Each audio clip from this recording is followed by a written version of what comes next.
Assalamualaikum warahmatullahi wabarakatuh.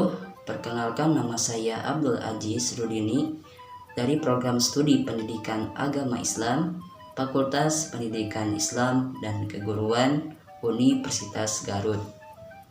Di sini saya akan menjelaskan materi tentang perkembangan kurikulum pendidikan agama Islam atau madrasah di Indonesia. Ini merupakan salah satu tugas mata kuliah pengembangan kurikulum pendidikan agama Islam yang diampu oleh dosen Ibu Dr. Randa Neneng Nafisah, MAG, MCI. Baik, masuk kepada materi ya. Perkembangan kurikulum pendidikan agama Islam atau madrasah di Indonesia ada beberapa perkembangan. Yang pertama ada perkembangan pendidikan agama Islam pada masa pra-kemerdekaan. Bagaimana sih perkembangan pada masa pra-kemerdekaan ini, PAI? Pendidikan agama Islam pada masa pra-kemerdekaan sangat tidak diperhatikan ya.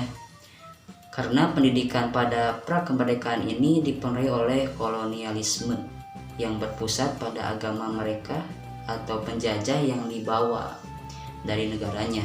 Selain itu, dari segi kelasnya hanya diperuntukkan untuk kalangan yang terbatas saja, yaitu anak-anak priai atau bergerak raden, raden mas, putri dan lain sebagainya, yang biasa masih berkerabat dengan raja atau masih disebut dengan keluarga raja. Begitu. Konsep ideal dari pendidikan kolonialis adalah pendidikan yang mampu mencetak para pekerja yang dapat diperkerjakan oleh penjajah. Nah, dalam hal ini tujuan pendidikan kolonial tidak terarah pada pembentukan dan pendidikan orang muda untuk mengabdi pada bangsa dan tanah airnya sendiri, akan tetapi dipakai untuk menanamkan sebuah nilai-nilai dan norma-norma masyarakat penjajah agar dapat ditransfer oleh penduduk pribumi dan menggiring penduduk pribumi menjadi sebagai budak dari pemerintahan kolonial. Nah, di sini perkembangannya masih belum ada ya pendidikan agama Islam karena belum diperhatikan. Oke, selanjutnya kurikulum yang kedua itu perkembangannya pendidikan agama Islam pada masa Orde Lama. Nah, kurikulum pada masa Orde Lama ini dibagi menjadi dua kurikulum. Di antaranya yang pertama kurikulum 1947. Kurikulum ini masih kental dengan corak sistem pendidikan Jepang atau Belanda, karena pendidikan agama Islam pun masih belum berkembang gitu. Hal ini terjadi karena apa? Karena mungkin disebabkan negara ini baru merdeka ya. Baru merdeka sehingga proses pendidikan lebih ditekankan untuk mewujudkan yang cinta negara sehingga menjadi berdaulat dan tumbuh kesadaran berbangsa dan bernegaranya. Yang kedua ada kurikulum 1952 dan 1964. Dalam kurikulum ini memuatnya adalah pada pengajaran yang harus disampaikan pada siswa dalam bentuk mata pelajaran, yaitu bahasa Indonesia, bahasa daerah, ilmu alam, ilmu hayat, ilmu mubi, dan sejarah gitu. Sementara itu pelaksanaan pembelajaran dalam kurikulum ini sebagai diatur dalam UU PPPP atau Undang-Undang Pokok Pendidikan dan Pengajaran nomor 4 tahun 1950. Nah, di sini pun pendidikan agama Islam masih belum cukup muncul atau ya berkembang. Selanjutnya muncullah SKB 2 Menteri tahun 1951 yang menegaskan bahwa pendidikan agama wajib diselenggarakan di sekolah-sekolah. Nah, di tahun 1950 ini atau 51 ini akhirnya pendidikan agama wajib diselenggarakan minimal 2 jam per minggu. Selain itu, Depak juga telah mengupayakannya terbentuknya kurikulum agama di sekolah maupun pesantren. Akhirnya dibentuklah tim yang diketuai oleh Kiai Haji Imam Jarkashi dari Pondok Pesantren Gontor yang berhasil menyusun kurikulum agama yang kemudian disahkan oleh Menteri Agama pada tahun 1952 disebutkan bahwa setelah Depak berhasil menyusun kurikulum itu, pendidikan agama memperoleh porsi 25% dari keseluruhan mata pelajaran yang diajarkan di sekolah selama seminggu.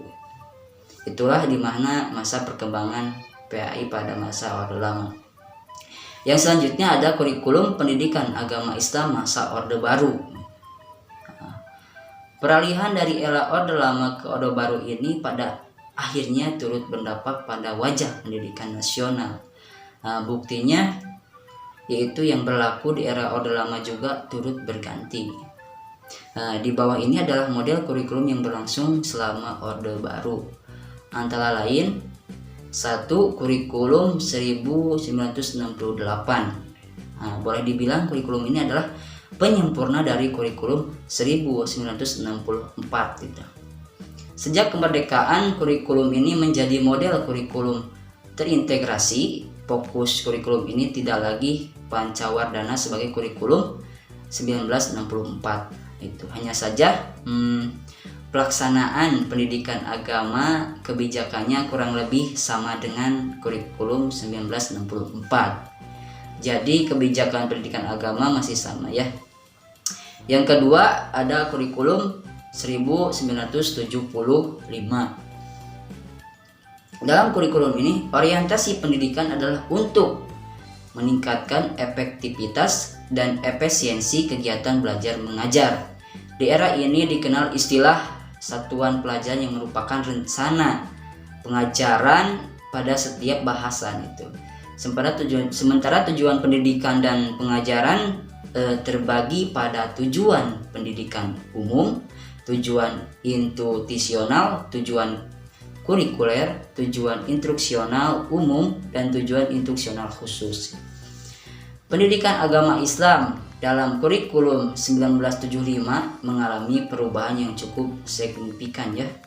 Adanya SKB 3 Menteri, Menteri Agama, Menteri Dalam Negeri, dan Menteri P dan K. Serta disusunnya kurikulum madrasah 1975, pendidikan agama mendapat porsi 30%. Nah, gitu. Sehingga ijazah madrasah pun setingkat dengan ijazah dalam sebuah sekolah umum gitu. Sama dengan sekolah umum, dan murid madrasah yang ingin pindah ke sekolah umum pun diakui dan diperbolehkan gitu. Nah, kondisi demikian, perbedaan dengan masa-masa sebelum kurikulum 1975 ini ditetapkan atau diterapkan.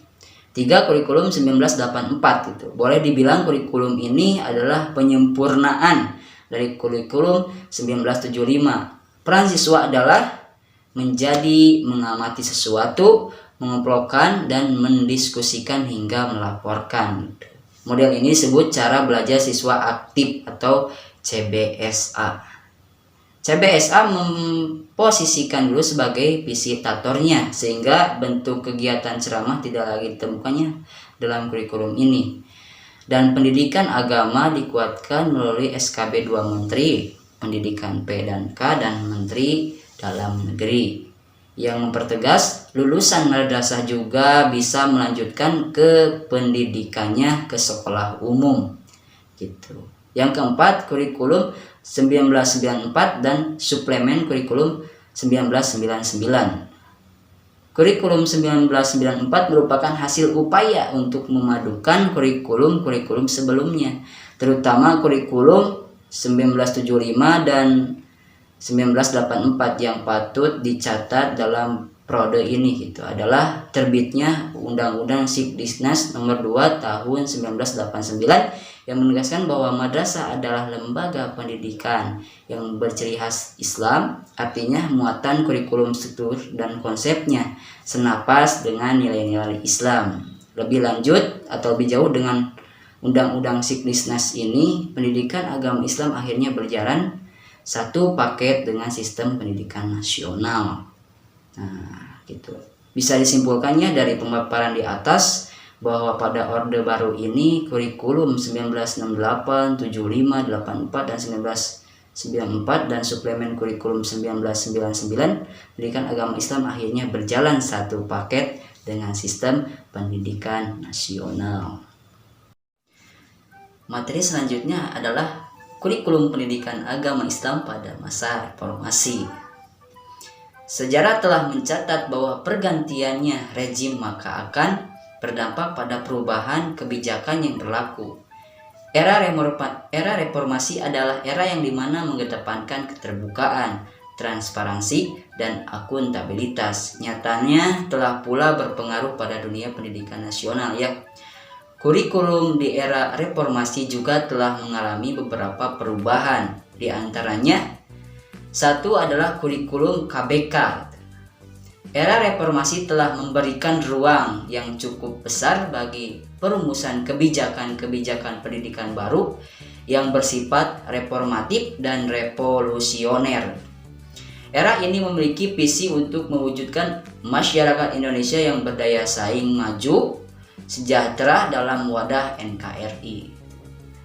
Sebagai salah satu dampak dari laju reformasi dan sebagainya, maka menguatkan hal di atas, pemerintah kemudian menetapkan Undang-Undang Nomor 20 Tahun 2003 tentang Sistem Pendidikan Nasional menggantikan Undang-Undang Nomor 2 Tahun 1989, dan sejak saat itu pendidikan dipahami sebagai usaha sadar dan terencana untuk mewujudkan suasana belajar dan proses pembelajaran agar peserta didik pun secara aktif mengembangkan potensi dirinya untuk memiliki kekuatan spiritual keagamaan, pengendalian diri, kepribadian, kecerdasan, akhlak mulia, serta keterampilan yang diperlukan dirinya, masyarakat, bangsa, dan negara. Nah, di antara itu ada karakteristik utama dari KBK itu sendiri ya. Yang pertama yaitu menekankan pencapaian kompetensi siswa, bukan tuntasnya materi. Yang kedua, kurikulum dapat diperluas dan diperdalam dan disesuaikan dengan potensi siswa, atau dalam garis besarnya ya normal, sedang, dan tinggi itu. Yang ketiga, berpusat pada siswa. Yang keempat, orientasi pada proses dan hasil. Yang kelima, pendekatan dan metode yang digunakan beragam dan bersifat kontekstual. Yang keenam, guru bukan satu-satunya sumber ilmu pengetahuan ya. Yang ketujuh, bukan pelajaran bukan satu-satunya sumber belajar. Dan yang kedelapan, belajar sepanjang hayat. Yang kesembilan, belajar mengetahui atau dalam kurung learning how to know. Yang ke-10, belajar melakukan, learning how to do. Yang ke-11, belajar menjadi diri sendiri atau learning how to be. Yang ke-12, belajar hidup dalam keberagaman atau learning to live together. Dengan ditetapkannya kurikulum 2004 ini, maka berimplikasi langsung dengan pelaksanaan pendidikan agama Islam. Dan akhirnya madrasah pun menjadikan kompetensi sebagai basisnya gitu. Apapun model dan bentuknya, harus diakui keberadaan kurikulum menjadi penting dalam dunia pendidikan. Tanpa kurikulum maka sulitnya rasa menerjemahkan dan mewujudkan tujuan pendidikan. Dan yang selanjutnya ada kurikulum tingkat satuan pendidikan atau KTSP. Bisa disebut juga kurikulum 2006. Secara umum KTSP ini tidak jauh berbeda dengan KBK. Namun perbedaannya yang menonjol terletak satu pada kewenangan dalam penyusunnya. Yaitu KTSP mengacu pada desentralisasi sistem pendidikan gitu. Pemerintah pusat menetapkan standar kompetensi dan kompetensi dasar, sedangkan sekolahnya dituntut untuk mampu mengembangkan dalam bentuk salibus dan nilai sesuai dengan kondisi sekolah dan daerahnya. Nah, kurikulum tingkat satuan pendidikan atau KTSP ini merupakan kurikulum operasional yang disusun oleh dan dilaksanakan dengan masing-masing satuan pendidikan seperti sekolah dan madrasah. Sedangkan pemerintah pusat hanya memberikan rambu-rambu saja, memberikan rambu-rambu yang perlu dirujuk dalam pengembangan kurikulum. Nah, jadi kurikulum ini sekolah sebagai satuan pendidikan berhak menyusun dan membuat salibus pendidikan sesuai dengan kepentingan siswa dan kepentingan yang dimana lingkungannya. KTSP juga lebih mendorong pada lokalitas pendidikan gitu. Lokalitas pendidikan, dan ya selanjutnya menyelenggarakan pendidikan agama Islam di madrasah dan sekolah juga sudah dijabarkan dalam kurikulum agama yang dikeluarkan oleh Kemenag ya, oleh Kemenag, dan tepat pada bulan Mei 2008 Menteri Agama mendatangani atau mempersetujui gitu Permenag nomor 02 tahun 2008 menyangkut standar kompetensi lulusan dan standar isi PAI. Yang terakhir ada kurikulum 2013. Berikut ini adalah ciri-ciri yang melekat dalam K13 atau kurikulum 2013 sebatas yang saya ketahui ya, yaitu mewujudkan pendidikan berkarakter, menciptakan pendidikan berwawasan lokal, menciptakan pendidikan yang ceria dan bersahabat. Sekian dan terima kasih. Mohon maaf bila ada kesalahan dalam pembicaraan saya atau materi yang saya berikan kurang dipahami ya. Mohon maaf. Wassalamualaikum warahmatullahi wabarakatuh.